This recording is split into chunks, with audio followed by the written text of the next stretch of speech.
తెలంగాణలోని 3 పెండింగ్ స్థానాలపై కాంగ్రెస్ కసరత్తు జరుపుతోంది. ముఖ్యంగా ఖమ్మం స్థానంలో అభ్యర్థిపై పీఠముడి నెలకొంది. దీంతో తమ కుటుంబ సభ్యులు టికెట్ ఆశిస్తున్న భట్టి విక్రమార్క, పొంగులేటి శ్రీనివాసరెడ్డి బెంగళూరులో పార్టీ అధ్యక్షుడు మల్లికార్జున ఖర్గేతో భేటీ అయ్యారు. మరోవైపు హైదరాబాద్, కరీంనగర్ స్థానాల్లో అభ్యర్థులు దాదాపుగా ఖరారయ్యారు. కరీంనగర్లో వెలిసాల రాజేందర్, హైదరాబాద్లో షమీరుల్లా ఖాన్ పేర్లను దాదాపుగా ఖరారు చేసినట్లుగా తెలుస్తోంది.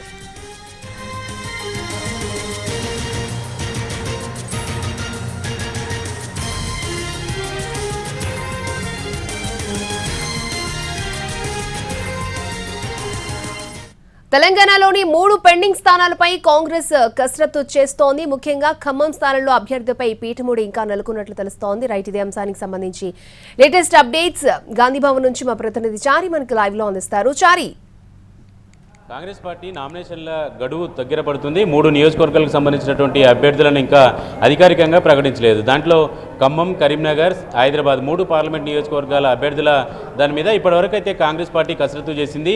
హైదరాబాద్ పార్లమెంటు నియోజకవర్గానికి డీసీసీ అధ్యక్షుడు షమీరుల్లా ఖాన్ని దాదాపు ఖరారు చేసినట్టు తెలుస్తుంది. అలాగే కరీంనగర్ పార్లమెంటు సీటుకి వెలిశాల రాజేందర్ పేరు కూడా దాదాపు ఖరారైంది. ఇక అధికారికంగా ప్రకటించాల్సినటువంటి అవసరం అయితే ఉంది. నామినేషన్ల గడువు దగ్గర పడుతున్నటువంటి నేపథ్యంలో ఇద్దరు నాయకులకి నామినేషన్కు సంబంధించి ఏర్పాట్లు చేసుకోవాలని సూచించినట్టు తెలుస్తుంది. ఇక ఖమ్మం జిల్లాకు సంబంధించి ఖమ్మం పార్లమెంటు నియోజకవర్గానికి సంబంధించినటువంటి టికెట్ విషయంలో ఇంకా పీఠముడి కొనసాగుతుంది. ఓవైపు డిప్యూటీ సీఎం భట్టి విక్రమార్క సతీమణి కోసం ప్రయత్నం చేస్తున్నారు. మరోవైపు పొంగులేటి శ్రీనివాసరెడ్డి తన కుటుంబ సభ్యులకు టికెట్ కోసం ప్రయత్నం చేసినటువంటి పరిస్థితి చూస్తున్నాం. ఈ వ్యవహారం నామినేషన్ల గడువు దగ్గర పడుతున్నటువంటి నేపథ్యంలో జాతీయ అధ్యక్షుడు ఖర్గే ఇద్దరు నాయకుల్ని కూడా బెంగళూరుకి పిలిచారు. ఉదయం భట్టి విక్రమార్క, పొంగులేటి శ్రీనివాసరెడ్డి ఇద్దరు కూడా ఖర్గేని కలిశారు. టికెట్ కేటాయింపుకు సంబంధించినటువంటి అంశంలో ఇద్దరికి నచ్చజెప్పేటువంటి ప్రయత్నం ఏదో చేసినట్టు తెలుస్తుంది. ఇద్దరిని పిలిచి ఖమ్మం పార్లమెంటు సీటుకు సంబంధించినటువంటి అభ్యర్థి ఎంపిక మీద